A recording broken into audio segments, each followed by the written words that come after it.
Ποιο μέρος είπατε ότι μένατε? Στο Λιβύσι. Λιβύσι. Λιβύσι. Ναι. Το Λιβύσι. Αυτό το Λιβύσι Τούρκοι δεν είχαμε μέσα. Ήταν καθαρά ελληνικός ο πληθυσμός. Ο πληθυσμός ήταν καθαρός ελληνικός. Δεν ξέρανε τουρκικά. Και η μεγαλύτερη πόλη της περιοχής ποια ήταν? Η Μάκρη. Η Μάκρη. Γι' αυτό λέω έχουμε τη Νέα Μάκρη. Η Νέα Μάκρη, ναι. Όλοι οι πατριώτες μου είναι εκεί. Στη Νέα Μάκρη. Μάλιστα. Εσείς όταν φύγατε από εκεί, είπατε ήσασταν μαθητής της Δευτέρας Δημοτικού. Ναι. Δηλαδή 7-8 χρονών, παιδάκι, είσαστε όταν φύγατε. Όχι, ακριβώς 10 χρονών έφυγα. 10 χρονών φύγατε.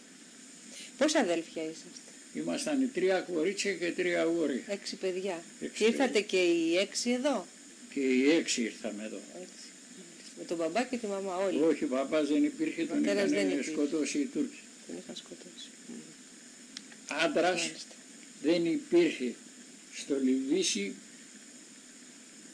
πιο μεγάλος από μένα.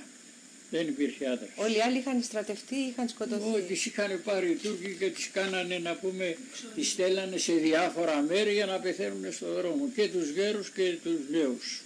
Μάλιστα.